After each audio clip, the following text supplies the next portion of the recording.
Hello and welcome back to the Red Path. Today, Dara and I are joined by a very special guest, Kerry, or at k.legs on Instagram. And we're here to talk a little bit about everything.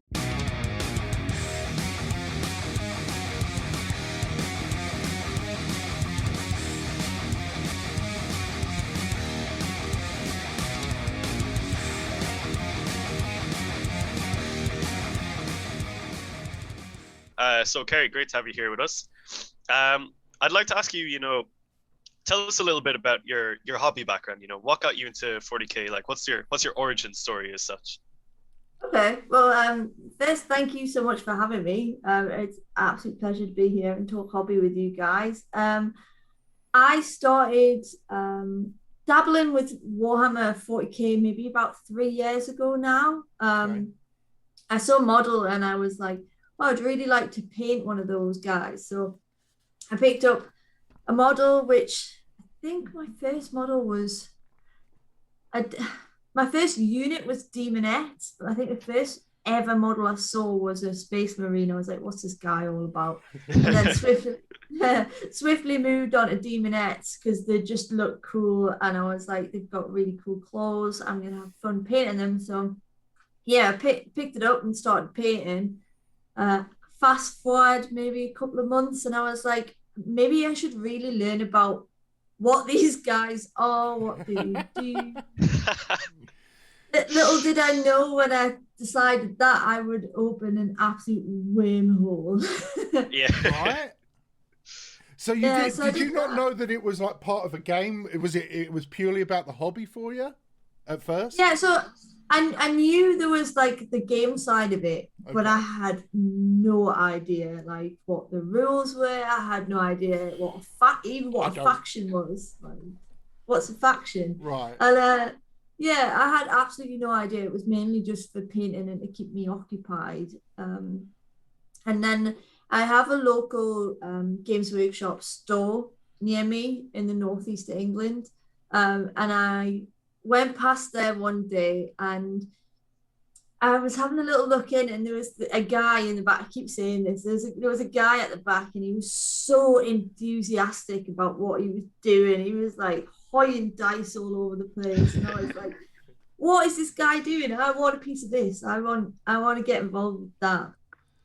So that's how it started.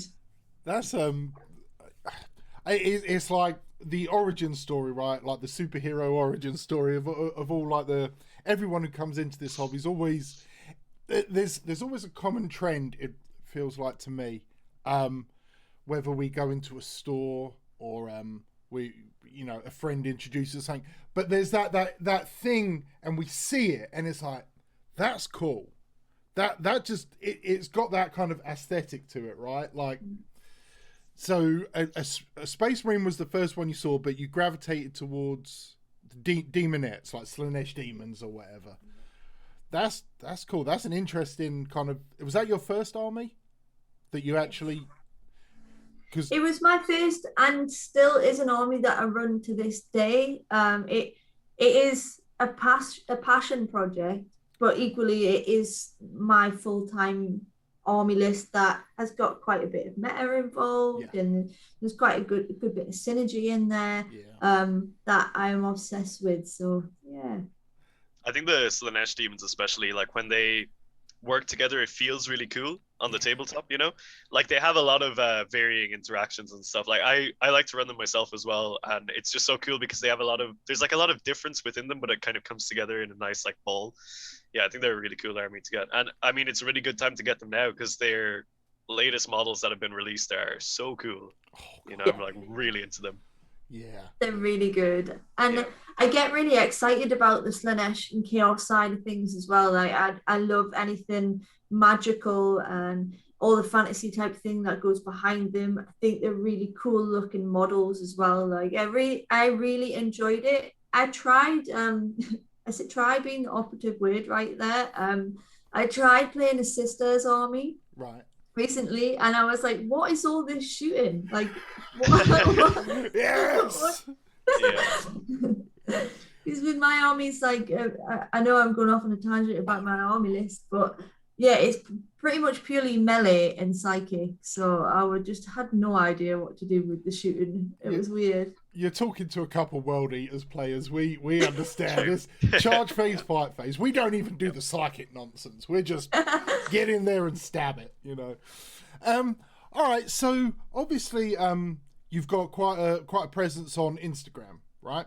And just for everyone, please check out Kerry's Instagram. Links will be below and maybe floating across the bottom of the screen, depending on how I do it.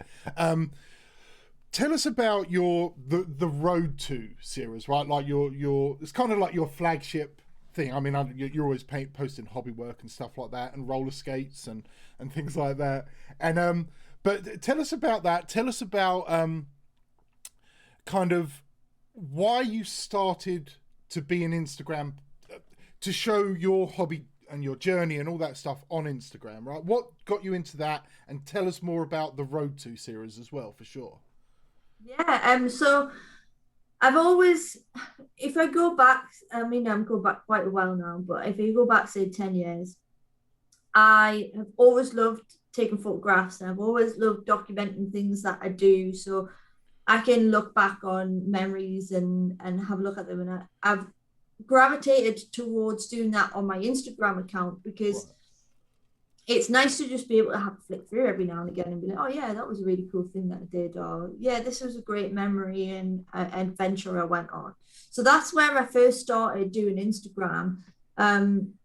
I stopped for a few years and then went back to it. And then when I'd gone back to it, I was like, oh, I've changed as a person, and my hobbies and my interests have kind of changed and adapted as well. Maybe I should post more stuff about my hobbies and what I like doing on there and just go from there. And I do it mainly because it's great to have that. It's almost like a photo album that's never going to disappear, isn't it? So yeah. It's one of them things that I really enjoy doing. The hobby side of it was when I started doing hobby, I was like, well, I'm really enjoying it, and I kind of want to push myself. And if I can look back on something that I did when I first started in comparison to what I'm doing now, maybe I can kind of see some progression. And if some people enjoy looking at it too, then it's a win-win situation. Absolutely. So yeah, so that's where the posting to the Instagram came about. The Road to series, which I started earlier this year, came out off the back of something that I took part in last year. There was a series hosted by a lady called Kirsty, who did the Lady Hammer series, where she interviewed women who participated in hobby, whether it be building, kit bashing, painting, tournaments, you name it. And it was the first interview style thing that I'd ever done, and I really enjoyed it. And I just felt like I really wanted to do something like that again. But I obviously didn't want to do Lady Hammer because Lady Hammer was Casey's thing, and she's got a stamp and a signature and stuff like that. So I was thinking, well, what could I do myself? Because if you see my Instagram, you will see that I have an array of different hobbies that I like to do. I do Warhammer. I enjoy skating, like you mentioned before. I like climbing. I enjoy walking. Like there's just tons of stuff.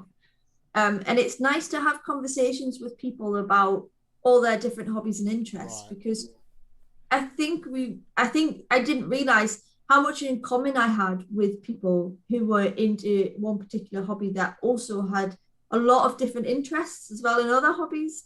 So there was that side of things where I wanted to talk about not just me, I wanted to talk about other people.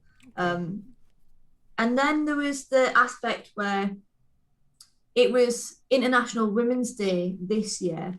And I got asked to be featured in a magazine, and I got really excited because I'm still very much like a beginner, amateur painter, amateur player. And the fact that somebody wanted to feature me in the magazine was just, my mind was just blown. Like it was something out of this world, not that I'm used to. And then it came to International Women's Day and it didn't feature me. And I was like, oh well, never mind. So I was like, why am I waiting? And this is going to sound really bad. It's not. It's just why am I waiting for opportunities to arise? Why don't I knock on the door myself and create the opportunity and put myself out there and do something out of my comfort zone that I had never done before, bar that one interview that I'd done with Kirsty. So that's the premise. I wanted to do something. I wanted to create an opportunity. I wanted to push myself, but I wanted to not necessarily talk about me. I wanted to talk about everybody on the internet and everybody else's hobbies. Yeah. In a nutshell. Awesome. That's really cool. Yeah. What an interesting story. I think there's a lot there that me and Jamie would probably also kind of like agree with and sort of like connect to as well, especially like that, like kind of taking a leap, and making those opportunities for yourself. I think that's a really good sign in someone, who doesn't just wait there for things to fall into their lap, but actually like kind of go out there and stuff. But yeah. So I was wondering, what started this Team 100 challenge, Kerry? Tell us like a little bit about the charity, kind of what got you into that sort of stuff, and how people can kind of reach out and help with it as well. Yeah. Okay. So, Team Warhammer 100 came about during an interview that I did with a guy who happens to be my cousin, called Andy Watson, on the first series of the Road to. And what he decided that he was going to do was he's going to cycle for 100 consecutive hours over the period of 4 days for cancer research. And he had this. Oh, that's a lot. Like, I would be sore after that. Yeah, I do not want to I don't know how he's going to be able to sit still for like the days after it. I don't know. But yeah, it was a really cool interview. If anybody gets the chance to watch it, please do go watch it. It's really fun, and it kind of tells you a little bit more about the concept of the 100 number. So Andy kind of was like, I want to do something around the number 100. So that's Andy's challenge. And at the end of the interview, I was like, you know what? I'm going to commit to doing something myself. It not only is it very close to my heart, because it's actually my uncle, Andy's dad, was diagnosed with cancer. So it's kind of spurred us both on to be 100% involved in everything that we're both doing at the minute. It's not just a personal thing though. Cancer affects 1 in 2 people. Like, that's insane. Like 1 in 2 people. So I was like, I'd like to do something for it. So that's where I was like, why don't I do something related to Warhammer, right? Yeah. Because I enjoy it. I'm sure there's a lot of other people who enjoy the hobby too. So why don't I do something around 100 myself? So I sat and I was thinking, what are the options? What could I do? So the ideas that I came up with were just mental, that I don't think I could do. So it was like, try and play a game every day for 100 days. Or wow. That would be really tough. Yeah, right. And I was like, oh, that would be quite tough, and quite the longevity of it and everything would be quite hard to do. So I thought, why don't I try and paint 100 models in 24 hours? Because that sounds worse to me. I'm sorry. I don't know. Well, yeah. I fight more with that. I mean, depending on what you pick, you could be like, 100 poxwalkers and like a liter of contrast paint, and you can make that happen, Yeah, so I was like, I'm gonna nail this. There's my 100 things. And then like 10 minutes later, I was like, I'm doing this. And I'm one of these people who I'm very like, when I say I'm gonna do something, I will do it. Right. I'll try my hardest to achieve it. And then I sat down and I was like, oh my god, that's 15 minutes per model. What are you doing, Kerry? what have you committed to? So yeah. Army paint a dip. Yeah. Just a tub of nun oil. Yeah. Yeah. Just like get like a couple of like airbrushes and line up all 100 in a row and just like go across like a power hose almost. Yeah. So I was like, what can make this challenge even more challenging, because it's not challenging enough, right? I would then asked people to donate the 100 models so that people felt like they were kind of engaged in the Yeah. challenge, and I had a little piece to partake in. And then at the end of it, I'm going to auction off all of the models and give all of the proceeds to cancer research as well. So there's a lot going on, but that is basically the foundations of the challenge right there. I think you've made it exponentially more difficult by getting people to donate, because like that's like I guess like the variety keeps you going though, right? Because it's like, oh, you get to like change it up, but like there's no like, oh, I need like a certain amount of this paint, right? Because it's just gonna be like such random stuff, you know. Yeah, cool. So how close are you to getting the 100 models? I'm very close. I'm very close. So as of this moment, I would say I'm about 20 to 30 models short. Okay. So I just want to say a huge thank you to everybody who has donated models so far. So if it's all right with you guys, I'd love to do a quick shout out. So the first thing that came in was a demon starter box from Quipster, who has kindly donated that, which I've started building. So thank you so much, Quipster. I've got Grab Minis, who sent me some really beautiful little grots. So there's some orcs in there. Seafinch has sent me some Reavers to build and paint. I have got Spen Painting, who said that he would send me some Decory Witches. Get my words out. So that's going to be cool. And then there is a potential that Stig from Tabletop Tactics has also said that he's going to send me some stuff my way as well for the challenge. So thank you so much, guys, for that. I am really, really super grateful, and it's going to raise some really good money for cancer research. What is a model, and realistically, because obviously you're trying to knock out 100 models here in a day, in 24 hours. What's a model that you would enjoy painting and would be, you know, time efficient? Something, because, you know, Mortarion would probably be a hell of a lot of fun to paint, but can you include him as a single model? Not really in this kind of. So what's something that you think would be a really good, you know, maybe a bit of variety, something that you can knock out quite quick? What's something that you think fits that bill? I think because I've already my army is already a Slaanesh army. I think the Demonets starter kit is something that I'm not phased by, because I know how to paint them in speed. Right. So I've done that before, so I reckon I could knock those out quite quickly. Okay. I think Necrons, maybe some Necron warriors, they'd be good. They'd be good to get my hands on if I could. Yeah. If anybody has any floating around spare, please send them my way. Yeah. Give me a message. I would love to take them off your hands. So that. But actually, one thing that I haven't mentioned that I would like to mention about the models that have been donated. So I have been donated a little knight off Matt from Miniature Frontier, and when I got my hands on that, which was maybe about 2 days ago, that's when I went from thinking I can achieve this without an airbrush to being I'm going to need an airbrush. Oh yeah. yeah, for sure. That's once you now, like, what, one of the, is it like the Armiger guy, okay, the Armiger. Yeah. Yeah, they take a while. Yeah. I have two on my desk. I'm literally like, they're like peering over my laptop screen right now. So yeah, I can tell you for free that's not going to be an easy one in 15 minutes. But an airbrush, you can do it though, for sure. Yeah. Yeah, definitely. Okay. I needed to get some wheels turning for myself, but we'll talk about that later.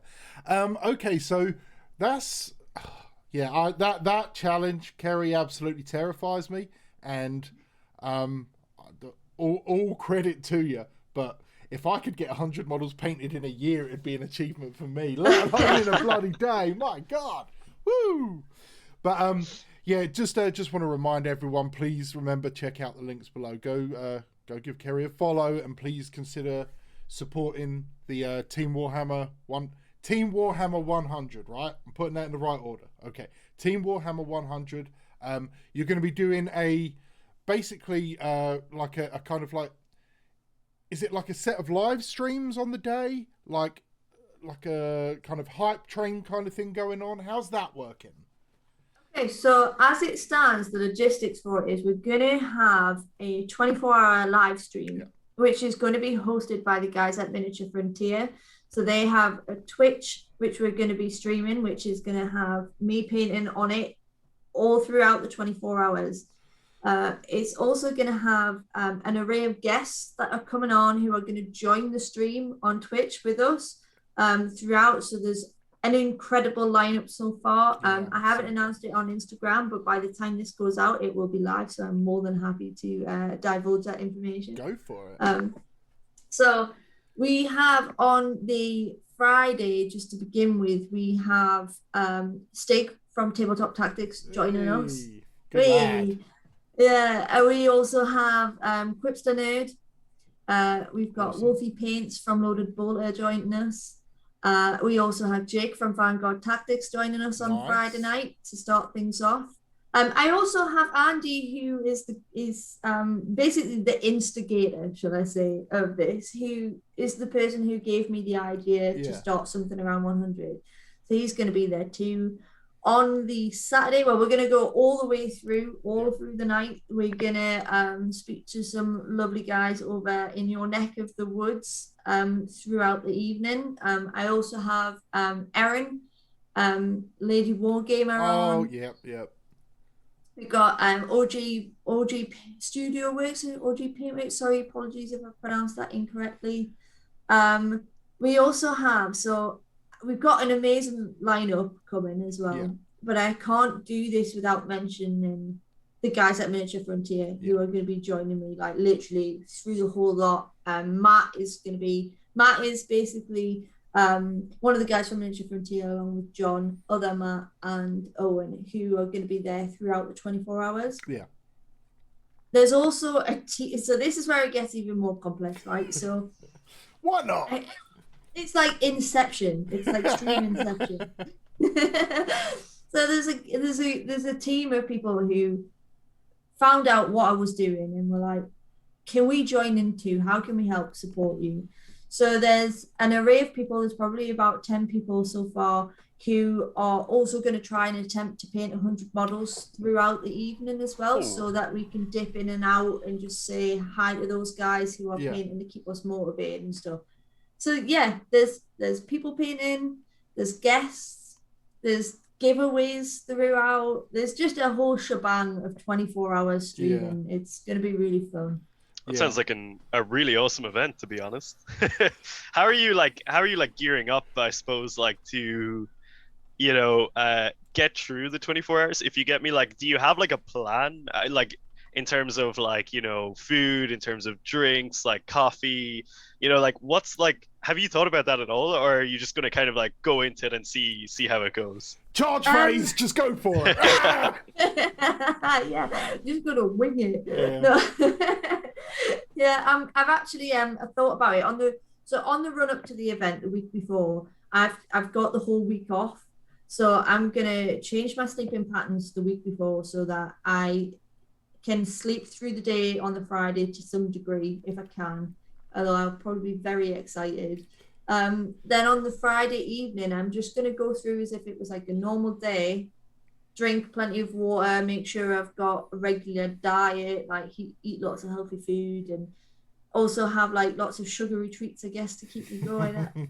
I don't really drink energy drinks or lots of coffee, so it is going to be a lot of sweet treats.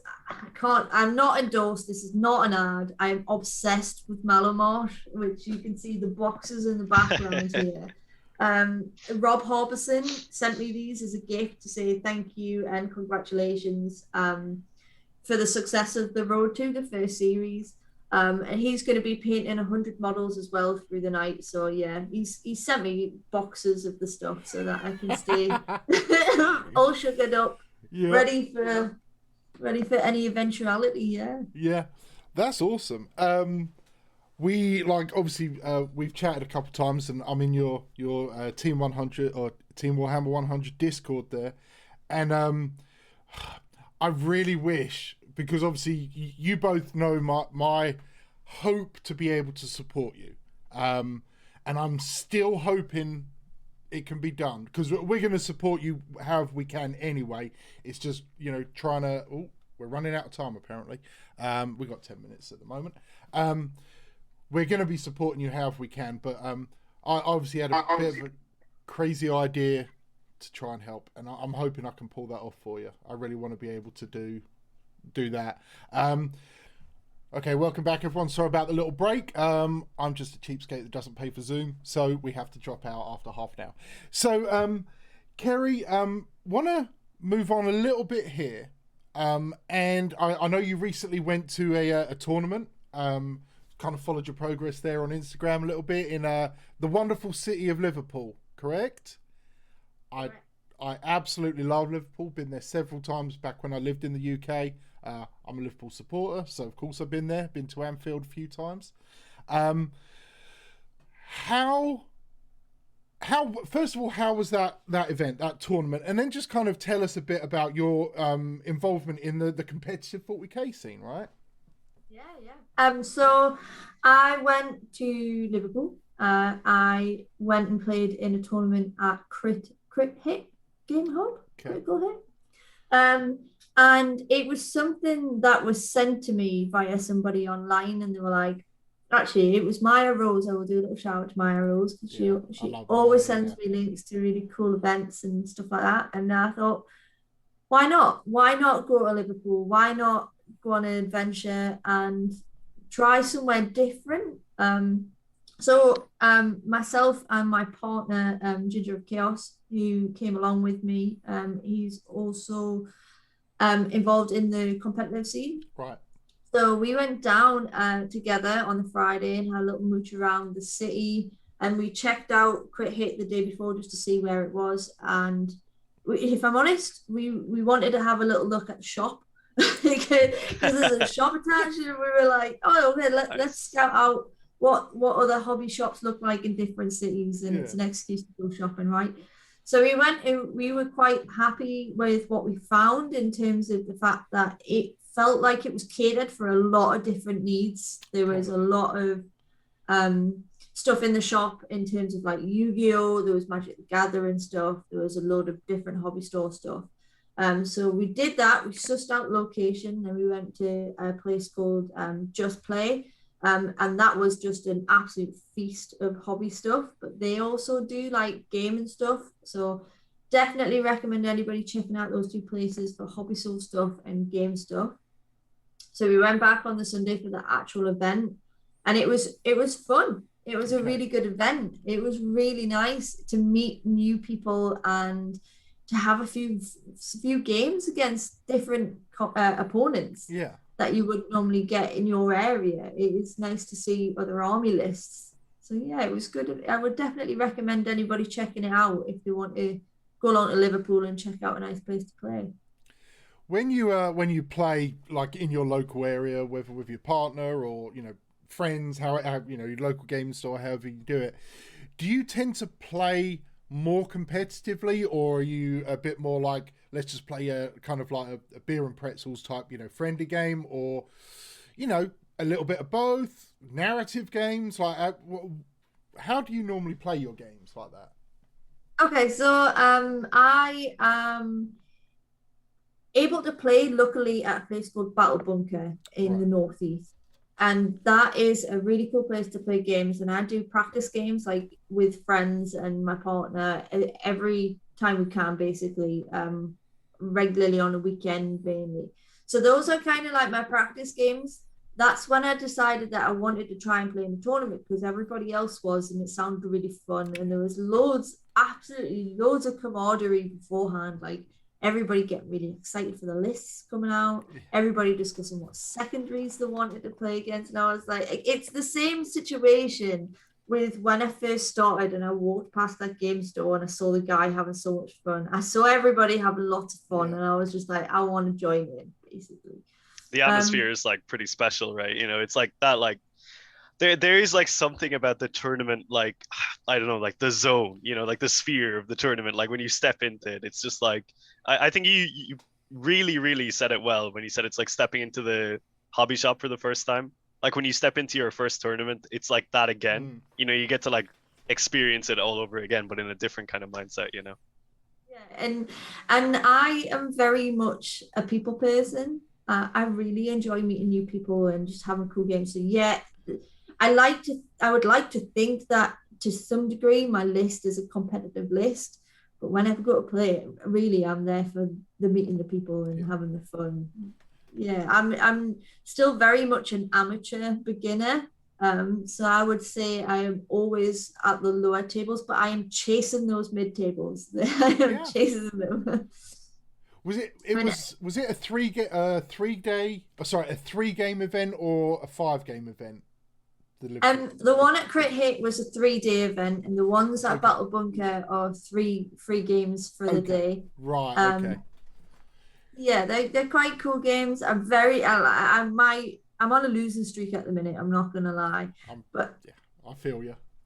Every time I play a game, though, my points are getting better. So as the days go on and the events go on, I'm getting higher and higher points. So the last game I played, I lost 85 to 95.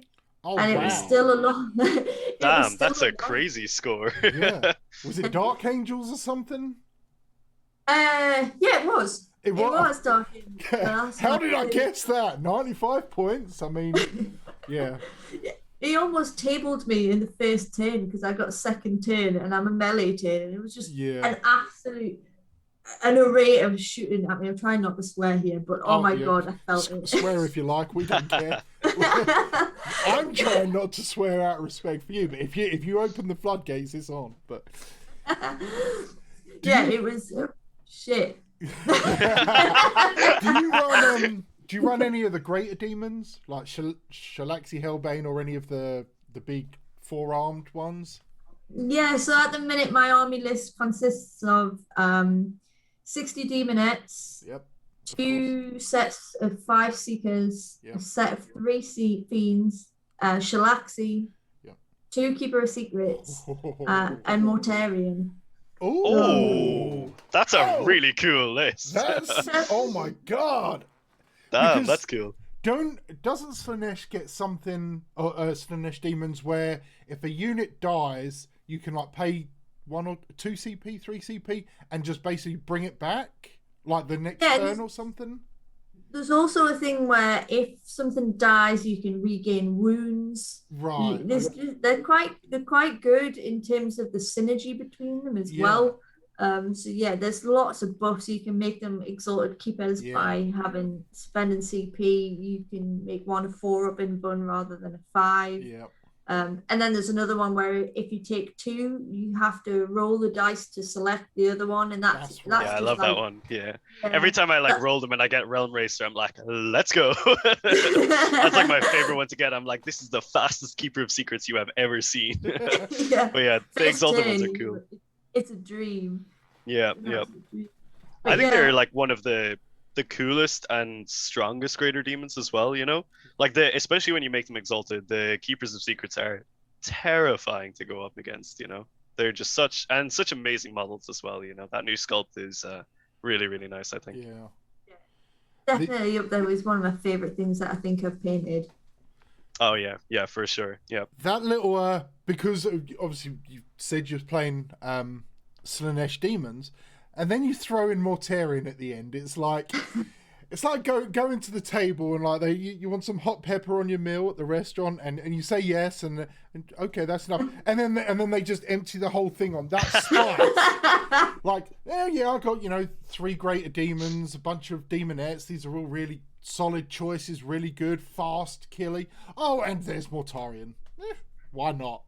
I imagine it's like when you're like taking all your stuff out of your bag, you know, it's like putting it on the table. It's like, your opponent's probably like, Keepers of Secrets, Fiends, Demonets or whatever. You come out with Mortarion and they're like, this cannot simply be part of the list. You know? I'd say there's like probably a couple of like moments where people are like, wasn't expecting that. Yeah, I had to spend 3 CP to be able to have him though. Yeah, of course, like, yeah, but I'm still starting with 10 command points, so it's still not that shoddy. It's okay. Yeah, there's sorry, go ahead. I was gonna say I have ran that list the last 2 tournaments that I've been in, and I'm playing another one on Saturday with the same list. and it's because I'm chasing a win. I'm chasing a win with that list, basically. And if I get one, I'll be over the moon. If not, I will adapt and overcome. But yeah. That's I really like I like that, because something Dara and I do here is we talk about kind of list synergies and stuff. Obviously, we focus on Khorne and the World Eaters in general, but because when I think, if I, I'm on BCP, oh, my opponent's playing Slaanesh Demons. Okay, I think, okay, so they're coming at me hard and fast. They've got probably running 2 or 3 Keepers of Secrets or Shalaxi or, that mix, and a bunch of Demonets. All I have to do is withstand that and hopefully bring them down and, make sure I take out 2 or 3 in one phase or however I've got. And then I see at the bottom, oh, there's Mortarion. How the hell do I beat this list? Like, short of being Admech or something, like, for us playing World Eaters, like, what the heck are we supposed to do? I love that, because that gets inside your opponent's head, and we're about that. We're about, pushing psychological those buttons. warfare. Yeah. Yeah. And I know that list would get in my head immediately. I would just be like, this is like 4 giant things. I'm like, oh, I could probably take 2 of them at most. Yeah. And then the wheels come off the bus, and I'm in big trouble. Well, like, my strategy, if I ever face Mortarion, is to run away from Mortarion. I cannot kill Mortarion. Now, I'll chip some wounds and hopefully kill him by the end of the game, but I'm not going to engage Mortarion. The problem with that is, if I'm playing you, where am I running to? Because everything is moving and advancing and charging and just steer. And oh no, I'm Kerry. I'm never going to play you. Sorry, never going to happen. I could tell you now that you would probably win if you did. But I could also tell you how you could win. But if I do that, then if we play, you're just going to beat me straight away. True. I am. I don't know. I like that list a lot, and I think. I mean, obviously, if you play someone like Dark Angels, it's very tough to beat them with anything. I mean, especially if it's a player that knows their game, right? If they really know how to maximize those secondaries, which are just almost automatically 45 points for a Dark Angels army in most situations. But yeah, okay. Oh no, Dara, I think you got a question. Yeah, I think I'll take us on to the next one. Yeah, that was really cool. Really like that list. So obviously, like, you've told us like you play a lot of Slaanesh. Your current list from Mortarion and stuff. I was just wondering. So obviously, you're really enjoying that kind of aspect. But like, are you working on any other kind of like hobby projects or sort of like list concepts? Is there any other armies that you tend to play? I know you mentioned like sisters and stuff. Like, is there any sort of factions or armies that you like to diversify out into and like play as well, or are you very much like focused on kind of like the Slaanesh aspect or the demon aspect? Yeah, so I've dabbled around. So when I started, it was 8th edition, and I started with Smash Bros. So I originally had Thousand Suns. So I was very much, when you were like talking about the psych thing, I was like, I need to think about this, because I couldn't play to save my life when I first started. I was very much a beginner. Welcome to the team. I was like, what's a command point?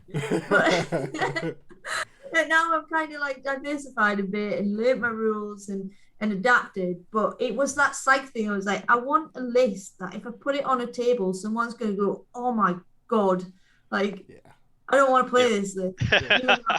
Even though I didn't know how to play it, I just wanted that effect. But yes, I did 1,000 Suns. I started a Sisters army. I played that. I really quickly decided that shooting wasn't for me, and I really enjoyed like the whole magic behind things. So I went back to my demons. Project wise, I've just brought Be'lakor. Yeah. Yeah, nice. Hell yeah. Wait, so we've all got a Be'lakor, right? We do, yeah. Hey, there we go. He'll do really well in Slaanesh Demons list. I've seen a lot of people talking about like Slaanesh Demons with Be'lakor, just because of like the whole mush you've got going on there. Yeah, I think that'd be pretty scary. I was holding off because I I like when I purchase a model, I really get invested in that model. I don't know about you, but I get like Oh yeah. really in it. I really enjoy, like, I don't know why, like I just look, I find it really difficult to deviate away from a model when I've spent so much time like painting it really well and playing with it and learning the rules. So I'm hoping that Be'lakor is kind of going to be my stand-in for Magnus until Magnus becomes really buffed up again. Okay. I'd like to do that, and then on the back of that, custodies have kind of taken my interest lately. I do like the thought. I just think I'd enjoy painting them, and then I'm hoping that if I paint them, it'll develop into wanting to learn all of their rules and play with them. So perhaps a custodies list, that would be good. Okay. I mean that's the wrong god to worship, but you know what? If that's the path you want to take, I mean, that's okay. Oh, custodies are so cool. Oh, they're I badass. I love them. I do. Yeah, I tried painting one before, and it was like not my vibe at all. But like, I was like, oh, the model is like so cool, but like, just couldn't hold my attention. But yeah, in the lore, I just think they're so cool. And on the tabletop, they're like, I think they play very well in terms of like the sort of the unit that they're supposed to represent, if you get me. Like the rules really represent what they are very well, because it's like they're really hard to kill, they're like very resilient and stuff, you know. I'm like, I can really imagine like that shield wall aesthetic, so I think they're really cool. But I think it'd be good to paint. I really like wet blending at the minute, and all I saw on them was like, oh, that's a lot of cape space to wet blend, so I will try that. Maybe that'd be good. So yeah, that in terms of projects that I'm working on, apart from the Warhammer 100 models, my partner, Ginger of Chaos, has also bought Be'lakor. Now our paint styles are like so varied. Like I'm very the bright outlook on Grimdark, and he is very much Grimdark. So we're gonna try and paint them together and see what we come up with. And, that's really cool. Yeah.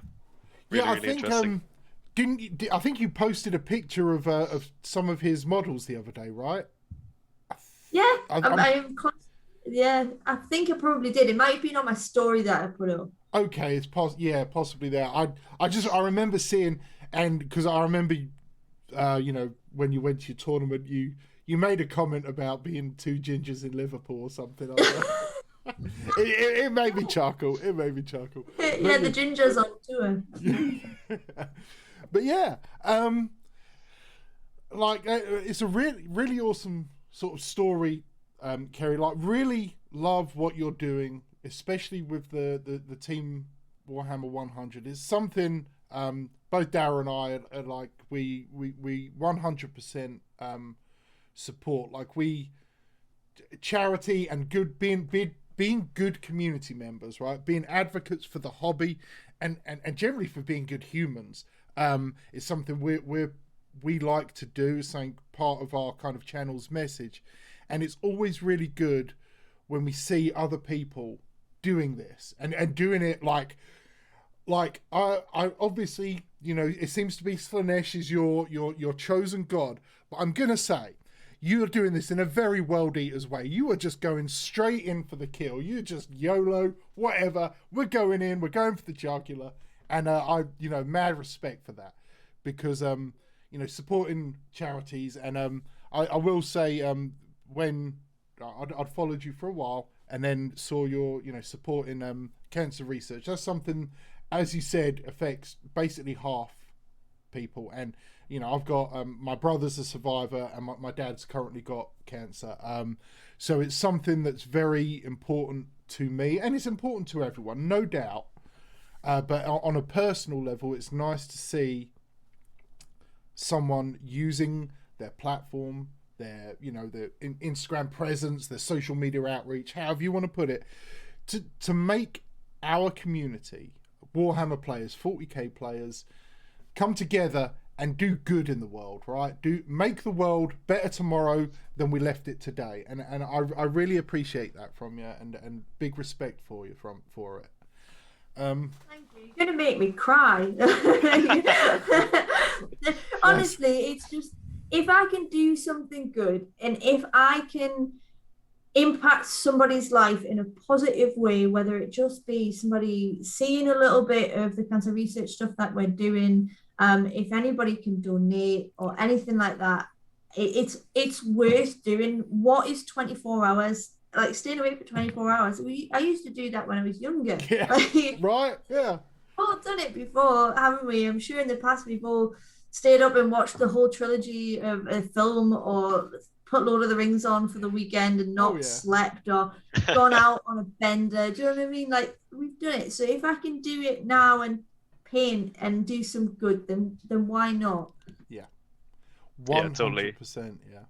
I would say, like, you know, from kind of like a general standpoint, like the community in general is like a really nice community. You know, we're all like very giving and stuff, and I would say that like the sort of initiative that you've taken here, Kerry, is like very reflective of like the goodwill of the community as a whole. I think it's like you're championing it very well. You're like sending out a really good message. You know, you're doing it for a really, really good cause that like literally every single person in the world, you know, it does affect them in some level. And I think it's like a really important thing that you're doing. You know, it's another good stamp, you know, for the community as a whole. You know, just seeing more and more people like yourself, you know, stepping up, doing initiatives like this. It's makes me feel really good about the hobby, you know, that it's such a nice and welcoming place. Yeah. Thank you. And I can't take all the credit for it, because I wouldn't be able to do it if it wasn't for the likes of you guys and the guys at Miniature Frontier for hosting, everybody who's donated the models. There's people throughout the community who've come and joined the Discord channel and are just sitting talking to me on voice chat while I'm building models, just keeping me occupied and making sure I'm all right. And without you guys supporting me, it wouldn't be possible. So thank you so much, and thank you to Andy for giving me the idea to do it as well. Awesome. So one more time, everyone watching or listening, however you're taking in this, please check out Kerry's Instagram, be the very top link in the description. Please go check her out on Instagram, give her a follow, and make sure to look up the event details. I will be coming up very shortly, depending on the exact date this post, going to start spamming the images that Kerry's provided, that like give the information and everything. But we're going to be, you know, supporting this. This is going to be thrown all over our social media here in the next week or so. We're going to be 100% behind you, and we're going to do everything we can to support.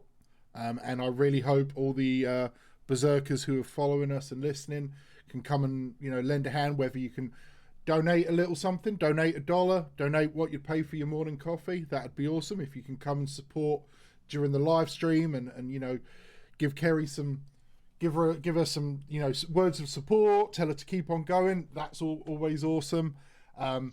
Anything anyone watching and listening to this can do, we would ask that you try and do it. Okay. We're all about that. So gonna wrap it up here. Kerry, once again, thank you for taking some time out of your evening to come and have a little chat with us. We love talking 40k. Like, if it wasn't for, you know, unfortunately the real life, I've got to pay a mortgage and stuff like that, I would sit here all night and talk 40k with you. We'd go through Slaanesh, Nurgle, Be'lakor list concepts with you, and we'd hammer something out. But yeah. So, Dara, why don't you walk us out, and we'll. Yeah, sure. Yeah, so like obviously, Kerry, thank you so much as well. Like Jamie said, it was really lovely time, you know, chatting away, and yeah, fully support your initiative as well. You know, everything that Jamie said, I can echo it myself. So yeah, everyone, thanks for hanging out with us as always. So stay healthy, stay safe, and kill Mainbard.